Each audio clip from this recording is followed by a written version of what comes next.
행복해져요. 네. 사람들이 생각하는 행복, 제가 이렇게 설교를 준비하면서 사람들은 어떤 조건에다가 행복을 생각을 하더라고요. 그래서 그 행복이 우리의 그 본성적인 어떤 니드가 채워졌을 때 사람들은 행복하다고 느끼는데요. 그것들이 어떤 거 있냐 보면은 재정적인 안정, 네. 또 두 번째는 사회적인 지위, 내가 인정받고 다른 사람이 나를 이렇게 인정해 줄 때, 또 여가를 즐길 수 있는 삶, 네, 여유가 있어서 놀러도 마음대로 가고 여행도 마음대로 가면은 행복해지겠죠. 또 안정적인 환경이나 미래, 네, 다 그걸 위해서 열심히 여러분 살아가지 않습니까? 그러면서도 그걸 위해서 걱정하고 근심하지 않습니까? 네. 이런 것들이 잘못된 것은 전혀 아닙니다, 여러분. 그런데 이것이 우리의 삶의 궁극적인 목적이 되어질 때는 우리는 굉장히 이기적으로 바뀌기 시작을 하는 거고요. 다른 것이 안 보이고 결국은 세상은 굉장히 척박해지고 그리고 우리가 살기 힘든 세상이 되겠죠. 그렇죠?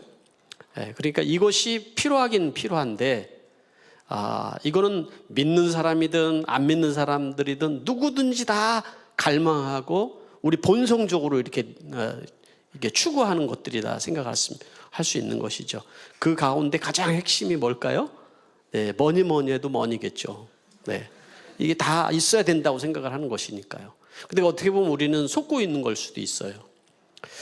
왜 그러냐면 여러분, 모든 것을 제가 얘기한 조건들을 다 갖추고 있는 사람들이 그러면 다 행복해야 되잖아요. 근데 그렇지 않다라는 것이죠. 사람은 욕심이 마치 밑빠진 깨진 밑에 구멍난 그 항아리 같아가지고 계속 채워도 끝이 없는 거예요. 사람의 마음이거든요, 그게. 그래서 크리스찬은 이러한 요소만 있어서는 안 되고, 무엇이 있어야지 행복하냐면은, 제가 예전에 설교하면서 행복한 삶을 살려면 궁극적인 소망이 있어야 된다 말씀드렸죠. 이 땅의 소망 말고도 정말 우리가 영원한 소망이 우리 안에 있어야 된다. 또 우리에게 뭐가 있어야 돼요? 사랑이 있어야 된다. 사랑을 받고 사랑을 주고 하면서 살아가는 삶. 네?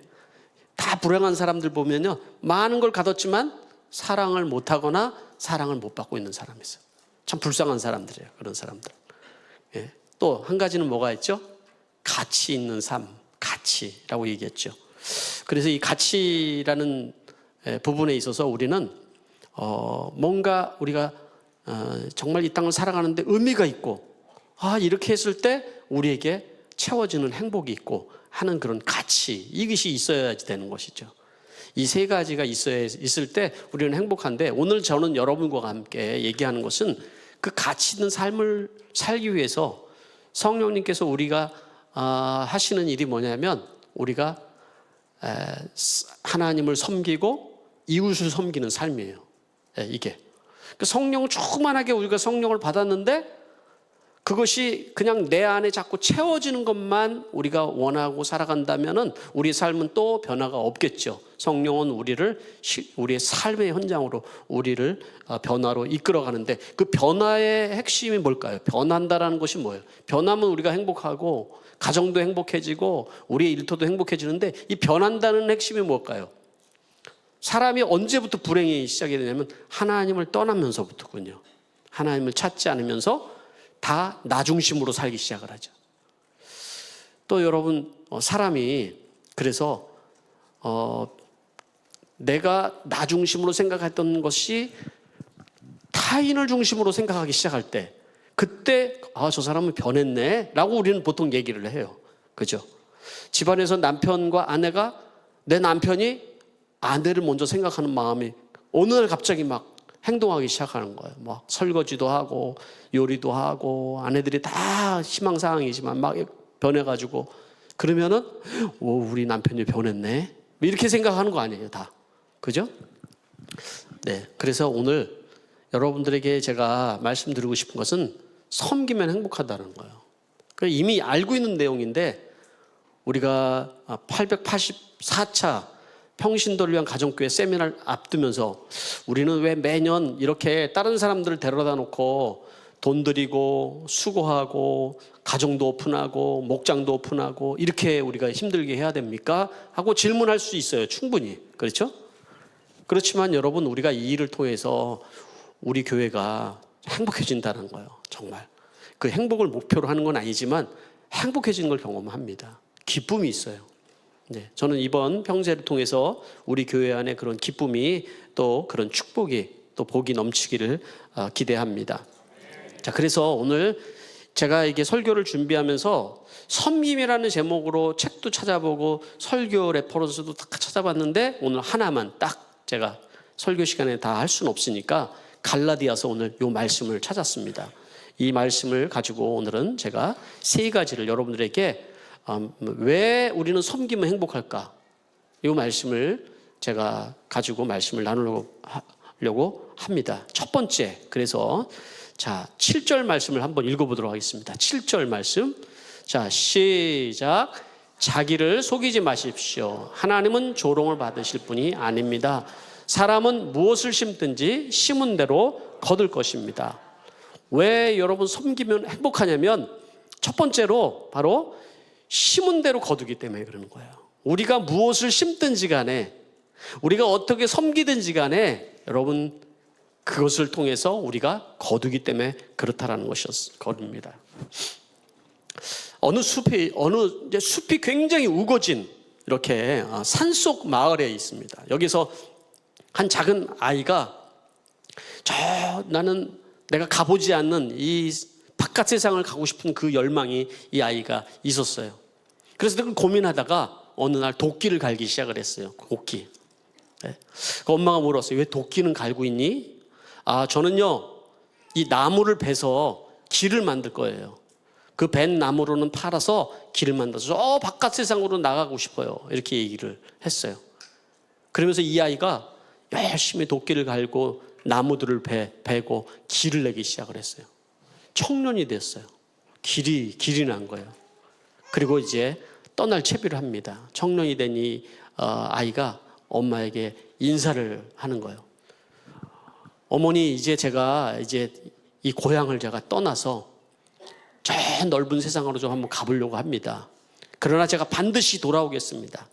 그렇게 인사를 하고 이제 길을 떠났어요. 그 아이가 청년이 돼서 떠난 그 뒤에 그 마을에서는 또 많은 사람들이 자기도 그 도끼날을 갈고 나무를 베어서 길을 내겠다고 다 여기저기 길을 내기 시작을 했어요. 그래서 나무들을 베기 시작을 했어요. 그리고 길들이 많이 났어요. 세월이 한참 흘렀어요. 이 청년은 이제 어느 날 갑자기 자기 고향으로 가고 싶은 생각이 들었습니다. 사람은 다 그렇지 않아요? 그렇죠? 자기가 태어났던 곳, 살았던 곳 가고 싶잖아요. 그래서 자기 고향을 향해서 이제 가보기 위해서 그 산속으로 있는 곳으로 왔는데 그런데 찾을 수가 없었습니다. 왜일까요? 길이 너무 많은 거예요. 길이. 거기다가 예전에는 그 울창했던 숲이 나무들이 거의 다 사라지고 민둥상이 돼버려 있는 거예요. 물론 이런 얘기는 어디 찾아도 없습니다. 없어요. 네, 이 이야기 속에서 교훈을 주는 건 뭘까요, 여러분? 네? 세상에는요, 나무를 베는 사람은 많지만 심는 사람은 별로 없다라는 거예요. 다른 얘기로 하면은 섬기기를 좋아하는 사람은 별로 없어요. 다 받기를 원하는 사람입니다. 근데 여러분, 우리가 살아가는 이 세상 속에서 심는 사람들이 없으면 섬기고 또 심고 하는 사람이 없으면 세상이 다 민둥산 같아지는 거예요. 네? 그리고 결국은 우리는 다 행복하게 살아갈 수가 없게 되는 것이죠. 네? 여러분의 삶도 마찬가지입니다. 오늘 이 바울은 뭐라고 얘기를 했냐면은 우리가 섬기는 섬김을 씨앗을 심는 거에 비유를 하고 있어요. 네? 우리가 섬기는 것이 씨앗을 심는 것이다. 이것을 심으면 언젠가 이것이 싹이 나고 그리고 자라서 우리는 그 열매를 맺게 될 것이다. 이렇게 얘기를 하는 것이죠. 예? 여러분들이 만약에 5년 뒤에, 10년 뒤에, 그 뒤에 나의 미래가 어떻게 되기를 원한다면 그 미래를 생각하면서 뭔가 심어야 될 거 아니에요. 그죠? 아무것도 안 하는 것이 아니라 심으면은 그 미래가 바뀌게 될 것이잖아요. 그런 것처럼 우리는 어떤 씨앗을 우리가 심을 때 우리는 그것에 대한 열매를 얻게 된다는 것입니다. 제가 이 말씀을 준비하는데 섬김이라는 책을 이렇게 찾는데 그 섬김 경영이라는 책을 하나 찾았습니다. 섬김 경영. 누가 썼냐면 최복이 대표예요. 예. 그분이 누구냐면 본죽 사장입니다. 본죽은 아시죠? 시드니에 상륙한다고 뭐 얘기를 또 하는 것 같은데, 본죽의 그 뜻이 뭐냐면 본을 따른다. 이 본을 누구 따르냐면 예수님의 본을 따른다, 이런 뜻인 거예요. 이분이 예수님을 처음 믿고 내가 하나님 앞에 어떻게 이 감사를 올려드릴까 생각을 하는데, 하나님이 주신 말씀이 뭐였냐면은 미랄이라는 말씀이었대요. 미랄 하나가 땅에 떨어져 죽으면 죽지 않으면 한 알 그대로 있고 죽으면 많은 열매를 맺는다. 거예요. 많은 열매를 맺는다. 그래서 자기는 사업을 해서 성공을 하고 싶은데 한 알의 미랄처럼 내가 정말 이 사업을 해야 되겠다라는 마음이 들었답니다. 그렇지만 현실은 어때요? 가난하고 가진 것이 없어서 그는 정말 그 호떡장사, 포장마차 이런 것들을 전전하면서 계속 돈을 벌어서 정말 열심히 살아가려고 노력을 했지만 쉽지가 않았대요. 현실적으로는 계속해서 어려움이 있었고 시련이 있었고, 그런데 그 이야기를 이제 하는데 들어보니까 결국은 한 알의 미랄이 땅에 떨어져서 죽는 시간들이었다는 생각이 들어요. 그분은 그 얘기를 안 했는데 그냥 처음부터 그렇게 기도하고 다 잘 됐다 그러면은 아마 그런 얘기를 안 썼을 텐데, 자기가 한 알이 미랄이 땅에 떨어져서 썩어져서 죽는 과정이 있었기 때문에 그런 시련들이 있었다, 이런 얘기를 하는 거예요. 이것 호떡 장사도 안 되고 포장마차도 안 되고 뭐 다 안 돼서 결국 그가 한 게 뭐냐면 죽 장사를 한 거, 죽.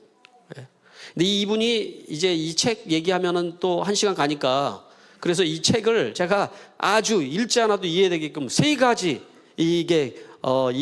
이분이 경영하는데 3가지 하나님이 주신 마음으로 경영을 했다는 거예요. 그 경영을 하면서 본죽 사업을 시작해서 체인점을 만들고, 본죽에서 본죽 사랑, 여러 이제 그 어려운 사람들과 사람들 나눔 운동을 하면서 굉장히 유명해지기 시작했고, 또 본죽 미션, 전 세계에 있는 선교사님들과 그리고 기아들을 섬기는 그런 기업이 됐다라는 거죠. 네? 그렇게까지 되기까지 이 기업 마인드가 이 하나님의 말씀에서 나왔는데, 그게 첫 번째가 뭐냐면 섬김 경영이다. 섬김 경영. 이 섬김 경영인데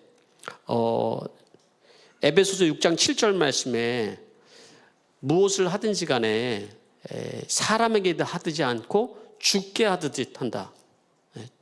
그리고 골로새 3장 23절에도 무슨 일을 하든지 주께 하듯이 하라. 이 말씀이 자기한테 이제 있었기 때문에 섬김 경영을 한다 했는데, 죽이라는 게 본래 누가 먹는 거예요? 옛날에는 뭐 밥 장사하는 사람이 있었지만 죽 장사하는 사람은 없었잖아요. 근데 이 죽은 아픈 사람들 위한 거, 아픈 사람들, 그리고 아이들, 이웃이 필요한 사람들, 이런 사람들을 위한 건데, 마치 아픈 사람들을 내가 엄마 된 마음으로 섬기듯이 그렇게 죽을 만들었대요. 그런데 그게 정말 날개 돋친 듯이 이제 팔려지기 시작을 한 것이죠. 그런 마음이 먹는 사람들이 느껴지기 시작을 한 것이죠. 근데 거기서 끝나지 않았습니다. 체인점이 생기기 시작을 했어요. 그래서 그때부터는 체인점을 시작하면서 나눔 경영을 하기 시작을 했습니다. 이 체인점을 하는 사람들을 내가 성공시켜줘야겠다. 이건 우리 가정교회에서 하는 건데 참 어떻게 이런 걸 미리 알고 했는지 모르겠어요. 성공시켜줘야겠다. 그래서 자기가 가지고 있는 그 가치관과 경영 마인드를 체인점 사장들에게 다 알려주면서 그 성공할 수 있도록 도와줬다라는 거예요. 그리고 10%는 다 어려운 사람들, 그리고 쪽방쪽 사람들, 소아암 장애아들, 이런 사람들에게 다 흘려보내기 시작을 했다라는 거예요. 그래 나눔 경영을 두 번째 했고, 세 번째는 가치 경영을 했다. 가치. 가치 경영이라는 것은 내가 복음의 빚진 자로서 이 사업을 통해서 하나님 나라가 확장이 되고 예수 믿지 않은 사람들이 예수를 믿고 가난한 나라가 부자가 되기 위한 이 가치 경영을 하겠다. 이것이 정말 궁극적으로 내가 사업하는 그 목적이니까 하면서 본 월드 미션 재단을 설립을 했어요. 그래서 국내외 이웃사람과 또 선교사님들하고 파트너십을 해서 각 나라들마다 후원을 하고, 그리고 각 가난한 나라의 어린아이들을 계속해서 지원하고 하는 일들을 했다라는 것이죠. 결국 이분의 이런 섬김이라는 그 마인드 하나로서 그는 선한 영향력을 나타내기 시작을 했고 하나님 앞에 쓰임받는 그런 사람이 되었다라는 거예요. 네. 이분은 그래요. 최고의 경영자가 자기 성령님이었다, 이런 얘기예요. 성령님이 지혜를 주시고 우리가 배운 것처럼 모략을 주시고 어떻게 행할 건지 순종을 하시고, 그랬을 때 하나님께서 하시는 일을 경험하게 되었다라는 것이죠. 오늘 여러분들도 실제적인 우리 삶 속에 우리가 섬김이라는 것은 우리가 손해보는 일이다, 또 내지는 우리가 이 섬김을 통해서 어떻게 보면은 우리는 힘들게 될 거다, 이런 생각을 하는 분들이 많이 있지만은, 그러나 사실은 하나님께서 말씀 속에서 이 섬김을 통해서 우리에게 복을 주신다라는 거예요. 이 섬김은 심는 일이라는 거예요, 여러분. 시간이 지나면 많은 열매를 겪게 되는 그런 축복이라고 말씀을 해주고 있다는 것입니다. 아멘을 안 하시는 거예요. 여러분의 사업이, 여러분의 일터에, 여러분의 가정에 이런 섬김을 통해서 많은 열매들이 있게 되길 바랍니다. 그래서 제가 예전에도 한번 얘기했잖아요. 우리 심영춘 목사님 교회 왔던 그 짜장면집 우리 교회 간증도 해주셨잖아요. 이 짜장면 하나로 그렇게 하나님이 큰 은혜와 복을 주셨던 집. 또 이분이 전도한 사람이 슈퍼마켓을 냈는데, 슈퍼마켓을 제가 갔을 때 27개인가? 이 슈퍼마켓을 체인점을 운영했는데, 자기가 목자가 되고 나니까 마치 이게 그 슈퍼마켓을 분가시키듯이 성공시켜주겠다고 그냥 계속 한 게 27개가 됐다라는 거죠. 그게 섬벽에 오겠다는 거죠. 근데 우리도 이제 알지 않습니까, 여러분? 살다 보면은 우리가 저 사람이 정말 어떤 마인드로 저런 것을 하는가, 이런 건 사람이 굉장히 영적인 존재들이기 때문에 금방 느낄 수가 있어요. 정말 사람을 생각하고 정말 하나님을 사랑하는 마음으로 하는구나, 이것을 우리는 다 알 수가 있잖아요, 그게. 그죠? 그래서 여러분, 정말 우리가 섬김이 단순히 신앙생활 하는데 필요한 것이 아니라 여러분들의 실제적인 여러분 삶의 현장 속에서 이것을 실천하고 살아가면서 하나님의 은혜가 또 복이 여러분 임하는 축복이 있게 되길 바랍니다. 네, 두 번째는 8절 말씀 한번 읽어보겠습니다. 8절 말씀 시작. 자기 육체에다 심는 사람은 육체에서 썩을 것을 거두고 성령에다 심는 사람은 성령에게서 영생을 거둘 것입니다. 두 번째는 왜 여러분 섬김은 행복하냐면, 섬김은 성령을 따라 사는 삶이기 때문에 그렇다라는 거예요. 성령을 따라서는, 여기서 표현대로는 성령에다가 심는 거기 때문에 그렇다는 거예요. 그 성령에다 심는 것은 영생을 거두는 일이고, 성령에다 심는 일은 영원한 것이다, 이렇게 얘기를 해주고 있는 거예요. 바울은 두 가지의 삶을 대조를 했어요. 두 가지 삶이 어떤 거예요? 첫 번째는 육체에다 심는 삶, 육체에다 자기만을 위해서 사는 거죠. 그것은 썩어질 것들이다.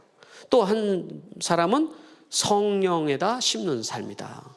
하나님을 살고 섬기면서 살아가는 삶을 여기서 얘기하는 거예요. 육체를 위해 사는 사람은 자기를 위해서 사는 거라면은, 성령을 따라 사는 사람은 기꺼이 하나님과 이 세상에 다른 이웃들을 위해 살아가는 삶을 얘기를 하는 것이죠. 육체를 위해서 심는다는 말이 갈라디아서 5장 19절에서 21절에는 이렇게 말씀을 하고 있습니다. 갈라디아서 5장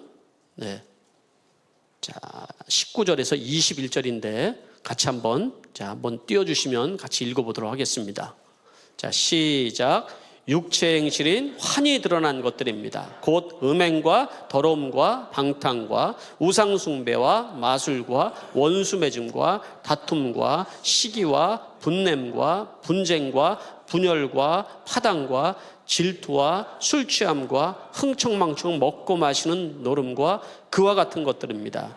내가 전에도 여러분에게 경고하였지만 이제 또다시 경고합니다. 이런 짓을 하는 사람들은 하나님의 나라를 상속받지 못할 것입니다. 네. 네. 육체를 위해서 심는 삶이 이런 열매들을 맺는다라는 거예요. 여러분. 혹시 여러분의 삶에 여러분 이러한 열매들이 있다 그러면은 그것은 내가 성령을 따라 살아가고 있지 않다라는 증거겠죠. 네. 육체의 행실은 드러난다는 거예요. 이런 것들로 드러난다는 거예요. 제가 요즘 여러분들도 참 세상이 참 점점 험악해진다는 것을 느낀 게 네팔 사태 때문에 여러분 많이 느끼지 않습니까? 네? 다들 보고 계시나요? 우리 교회에서는 그 네팔의 꼬일랄라 선교사님하고 이문낙 선교사님을 섬기고 있거든요. 그래서 지난번에도 한국으로 우리가 비행기와 그리고 세미나를 위한 비용을 다 대서 꿈꾸는 교회 거기에 가서 이제 목회하시고 네팔에 돌아와서 너무 큰 도전을 받았다고. 그래서 내년 우리가 7월 달에 목회자를 위한 컨퍼런스에 좀 초청하려고 준비를 다 하고 있어요. 오시기로 했는데 선교사님이 연락이 왔어요. 우리 네팔을 위해서 좀 기도해 달라고. 그래서 저는 그때까지 잘 몰랐거든요. 네팔에 어떤 일이 일어났는지 몰랐는데 네팔에 그래서 제가 이렇게 영상들을 찾아서 보니까 깜짝 놀랐어요. 그러니까 이제 거기에 있는 정치 지도자들이 자기 배만 불리기 위해서 그동안 했던 것들이 아마 다 드러난 거겠죠, 결국은. 예? 표면적으로는 SNS를 막으니까 Z세대들 맞죠? 예, 그 20대 초반에 이제 아이들이 막 들고 일어난 거예요, 사실은.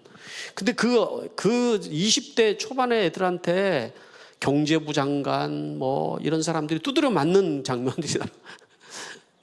그래서 이 네팔 사람들이 우리 동네도 참 많이 사는데 이 사람 굉장히 얌전하다. 사람들이 참.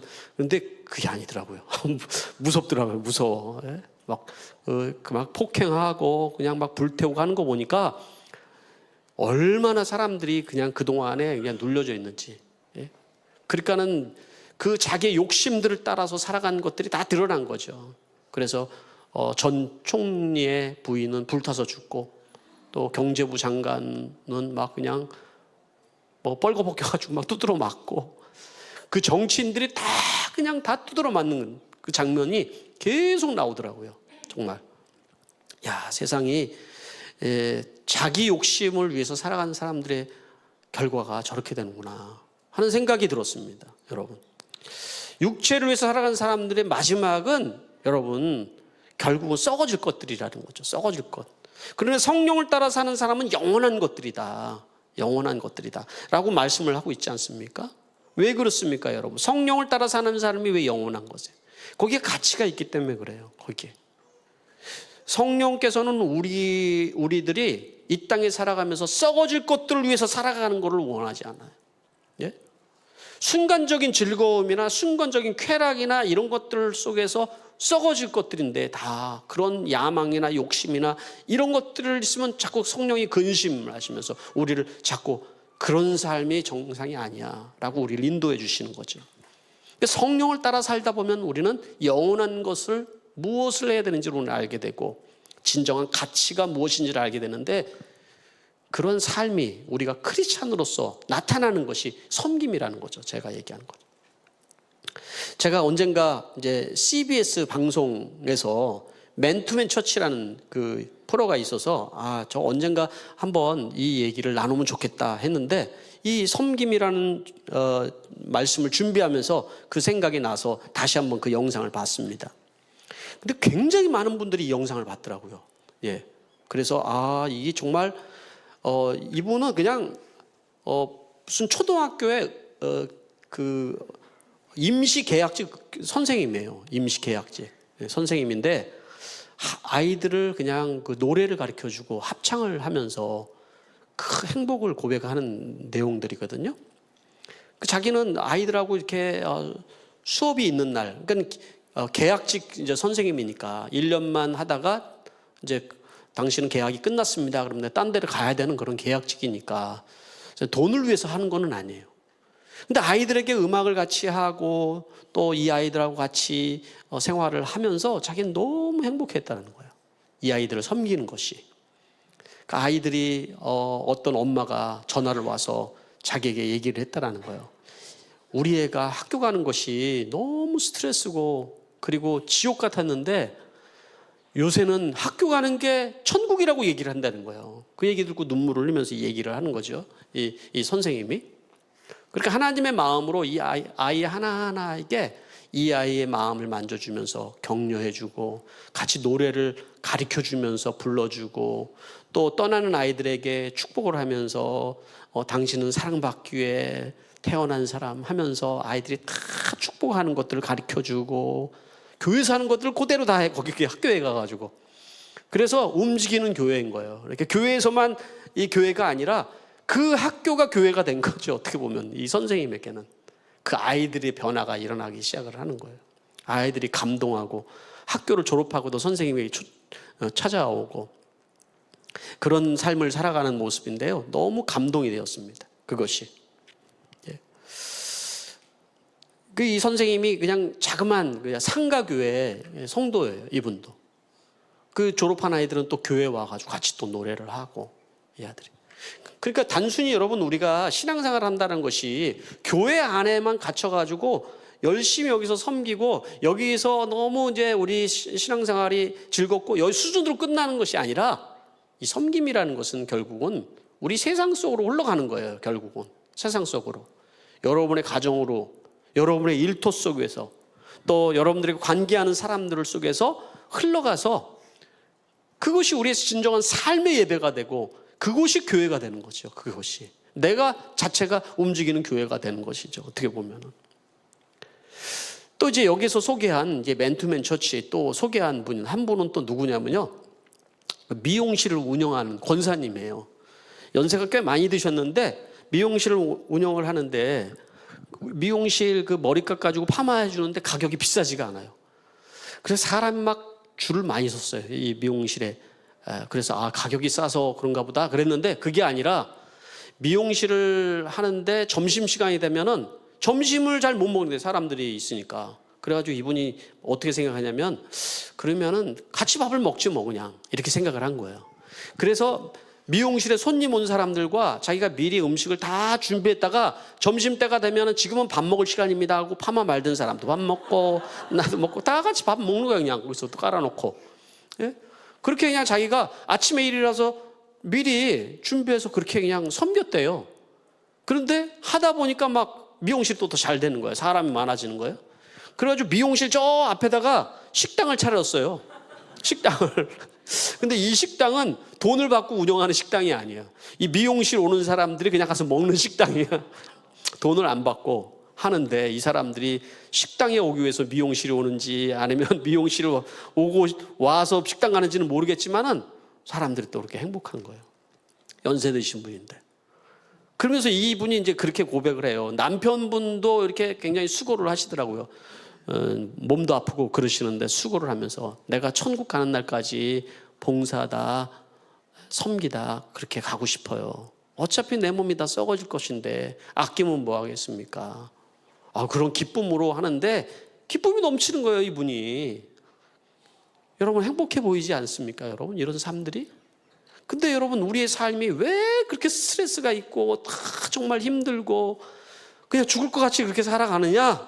그거는 우리 자신이 우리에게 뭔가 채워지지 않는 것만을 계속 채우려고 하는 거기 때문에 그렇다라는 거예요. 평신도를 가정 세미나를 하면서 이번에 5명의 이제 간증자가 이번에도 있습니다. 그 참여하는 34분을 제가 이제 생각하면서 어떤 분이 간증하면 좋겠다 해서 이제 간증자를 보통 선정을 하거든요. 5명을 선정해서 간증문을 다 받았는데 그 간증문을 읽으면서 제가 울컥하기도 하고 이 간증을 보면서 너무 제가 마음이 기쁘더라고요. 이분들의 간증문을 읽는데. 그래서 이 간증문을 꼭 그 4명만을 위해서 간증한다는 게 너무 아깝다는 생각이 들어요. 평신도를 위한 가정교회 세미나는 간증은 한 사람당 20분씩을 준비해서 하거든요. 근데 우리가 그 세미나 때 제 강의가 좋은 게 아니라 음식도 좋고 뭐 다 좋은데 그 간증 얘기를 많이 해요. 간증이 너무 간증이 은혜롭다고 간증을 하는데, 이번에 간증을 하신 분들도 제가 간증문을 보면서 공통점을 하나 발견했어요. 그 공통점이 뭐냐면 행복하다라는 거였어요. 내가 이런 사람 삶을 살아가는 것이 행복합니다. 내가 이게 목자로 섬기며 살아가는 것이 힘든데 사실은 이 안에 행복이 있습니다. 내가 누군가의 영혼을 위해서 내가 섬기고 있는데 이 아이가 변하고 나니까 내 안에 행복합니다. 저는 예수 믿기 전에 이런 삶에 참 힘들었는데 이렇게 내 삶이 행복합니다. 이런 고백이 대부분 다. 이전에는 내가 최고의 자리에 올라가서 뭔가를 하는 것이 행복이라 생각했지만은 그곳에서 행복을 발견하지 못했는데 내가 목료를 하면서 이렇게 행복합니다. 다 이런 고백들이에요. 보면은 간증을 하려니까 그렇게 하는지 그건 잘 모르겠어요. 예? 근데 제가 느끼건 우리 교회 성도들이 여러분 삶은 여전히 우리는 척박해요. 힘들어 보여요. 예. 그래서 저의 그 기도 제목도 늘 하나님께서 정말 복을 주시기를 기도해요. 그런데 여러분 그 삶이 사실은 굉장히 신앙생활에 행복해 한다라는 겁니다. 그게 왜 그렇습니까, 여러분? 그 하나님께서 성령께서 우리에게 하시는 일이라고 생각을 하는 거예요, 여러분. 사도행전 20장 35절 말씀에는 이렇게 얘기를 하고 있습니다. 한번 읽어볼게요. 네. 거긴 없네요. 주 예수께서 친히 말씀하시기를 주는 것이 받는 것보다 더 복이 있다 말씀하셨어요. 네? 그렇지 않습니까, 여러분? 주는 자가 복을 받는 것이고요, 주는 자가 행복한 것이고요, 주는 자가 잘 되게 되어 있습니다, 결국은. 그래서 마지막 세 번째, 자 9절 말씀 읽어보겠습니다. 같이 큰 소리로 시작. 선한 일을 하다가 낙심하지 맙시다. 지쳐서 넘어지지 아니하면 때가 이를 때면 거두게 될 것입니다. 왜 여러분 섬김은 행복하냐면은 때가 되면 하나님이 알아서 채워주시기 때문에. 네? 그 여기 때가 되면 이루신다. 그리고 선한 일을 하다 낙심하지 말다. 왜 이런 예를 할까요? 선한 일을 하는 것이 이런 섬김에 사는 사람이 쉽지는 않다는 얘기예요, 사실은. 그죠? 낙심이 될 때도 있고요. 또 우리가 막 지쳐서 넘어질 것 같은 상황도 생기고, 또 이것이 내가 왜 이렇게까지 해야 되나, 내 코가 석잔데, 이렇게 마음도 든다라는 거예요, 사실은. 이런 섬김의 삶을 살아가는 것이. 그런 고백을, 그런 고민을 안 해본 사람이 어디 있겠습니까, 여러분? 네? 우리 목자 목녀들만 그런 고민을 했겠습니까? 저도 그런 고민을 했어요. 네. 그렇지만 여러분, 우리 섬김에는 우리 육신을 따라서 우리가 살아가는 이 땅 가운데서는 여전히 낙심만 될 일도 많이 있고 힘든 일도 많이 있습니다. 그런데 바울은 확실하게 우리에게 얘기하고 있어요. 뭐라고 하면 선한 일 하다가 낙심하지 맙시다. 예? 지쳐서 넘어지지 맙시다, 우리가. 왜냐하면 때가 되면 이룰 것이기 때문에. 예? 그렇게 얘기를 하고 있지 않습니까? 그래서 여러분 갈라디아서 3장 3절 말씀에는 이렇게 얘기를 합니다. 우리에게 가장 큰 유혹이 뭔지를 얘기를 해주고 있어요. 자, 읽어보겠습니다. 3장 3절. 네, 거기 없네요. 네, 제가 읽어드리겠습니다. 여러분은 그렇게 어리석습니까? 성령으로 시작하셨다가 이제 와서는 육체로 마치려고 합니까? 뭐예요? 성령으로 시작했다가 육체로 마치지 말라는 얘기예요.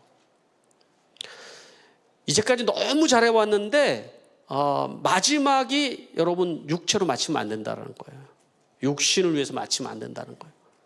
이 말씀을 준비하다가 설교라는 것은 결국은 내가 내 자신을 먼저 봐야 되는데, 제가 이 설교를 준비하다가 이 말씀이 떠올랐어요. 그러면서 제가 생각한 것이 그거예요. 제가 목회자로서 평생을 헌신하고 살아왔는데 저뿐만 아니라 많은 목회자들이 있단 말이에요. 근데 한국에서 정말 유명한 목사님들이 마지막에 성령으로 시작했다가 육체로 마치던 분들을 우리는 얘기를 많이 듣잖아요. 그분들이 뭐 때문에 육체로 마치게 되는가, 마지막이 안 좋아지는가, 자기 욕심 때문에 그렇고, 자기 야망을 위해서 그렇고, 또 그런 것들이더라고요. 결국 보니까. 네. 환경과 상황을 보면은 다 이해가 가지만은, 그러나 마지막에 결국은 육체로 마치는 것이, 그것이 보기가 좋지는 않다. 그래서 여러분, 우리 인생은 끝마무리가 좋아야 돼요. 마무리가 좋아야 돼요. 마지막이 좋아야 돼요. 네. 그렇게 우리가 어렵고 힘든 시간들이지만 끝까지 또 인내하고 또 기도하고 낙심하지 않기 위해서 서로 붙들어주고 격려해주고 하는 그런 시간들을 통해서 우리는 열매를 맺게 되어 있어요. 결국은 하나님께서 주시는 아름다운 열매를 맺게 되어 있습니다. 그 일을 위해서 뭐가 필요하냐면 옆에서 붙들어주는 버팀목들이 필요한 거예요. 여러분, 공동체가 필요한 거예요. 예? 공동체 속에서 우리는 서로 다 어려움 속에서 붙들어주고 서로 힘들 때 기도해주고 하면서 우리는 다시 힘을 얻게 되는 거예요. 분명히 어려운 일들은 많이 있지만, 그래서 여러분들이 목자를 하거나 또 어떤 주일을 하다가 그냥 감정적으로 이래서 아예 모르겠다 하고 여러분 육체로 마치는 삶을 살지 말라는 거죠. 여러분의 직장에서 일을 하다가 여러분 잘 시작했는데 육체로 마치지 말라는 거예요. 관계도 또 모든 삶도 마찬가지라는 것이죠. 성경에서 대표적인 인물이 그 요셉 아니겠습니까? 요셉은 그 형들의 모함으로 팔려갔는데 구덩이에서, 그리고 보디발의 감옥에서, 노예로서, 그리고 감옥에서 정말 어떻게 보면은 자기 젊은 시절을 그렇게 비참하게 보낸 것 같은데 하나님께서 그를 총리로 결국 쓰셨거든요. 보디발의 집으로 노예로 팔려갔을 때 거기에서 보디발을 섬겼다라고 하는 그 섬김이라는 단어를 보면은, 그 보통 이제 그 섬김이라는 단어는 어디서 쓰냐면은 제사장들이 하나님을 섬길 때 하는데 그 섬김으로 썼는데, 그 요셉이 보디발을 섬겼다고 하는 그 섬김에는 그 단어를 써서 섬겼다고 그랬어요. 그게 뭐예요? 보디발을 하나님처럼 섬겼다라는 거예요, 여러분. 내가 있는 현장 속에서 정말 죽게 하듯이 섬기면서 살아가고 이렇게 섬기며 살아가는 자들에게 하나님께서는 복을 주시더라는 것이죠. 마태복음 10장 42절 한 구절 말씀 우리 보겠습니다. 자, 시작. 내가 진정으로 너에게 말한다. 이 작은 사람들 가운데 하나에게 내 제자라고 해서 냉수 한 그릇이더라 주는 사람은 절대로 자기가 받을 상을 잃지 않을 것이다. 하나님은 절대로 잃지 않게 하시겠다라고 말씀을 하고 있습니다. 말씀을 마무리하겠습니다. 네, 우리 교회를 세우는 데 있어서 4가지 기둥 중에 마지막 기둥이 뭐냐면 섬김이에요. 섬김. 예수님께서 이 땅에 오신 것도 섬기러 오셨다고 말씀을 하셨고, 바로 공동체가 세워주는 기초가 바로 섬김이어야 된다고 말씀을 하셨어요. 그래서 우리가 884차 평신도를 가정교회를 통하여서 우리가 섬김을 실천을 하는 거예요. 모든 성도들이 함께 섬김을 하고 정말 하나님의 섬김의 공동체로 우리가 섬기면서 하나님께서 주시는 복과 그 기쁨을 모두가 맛볼 수 있는 시간이 될 수 있게 되기를 축복합니다. 기도하겠습니다. 네, 이 시간에 제가 말씀을 3가지로 정리를 해봤습니다. 섬김은 여러분 심는 겁니다. 네. 섬김은 성령을 따라 사는 삶이고요. 섬김은 낙심하지 않고 끝까지 해야 되는 일이에요. 이 3가지를 여러분 우리가 잃지 않는다면 반드시 여러분들의 열매를 거두게 될 것입니다. 이 시간에 우리가 말씀을 생각하면서 1, 2분 정도 침묵 가운데 우리가 기도하도록 하겠습니다. 기도하겠습니다.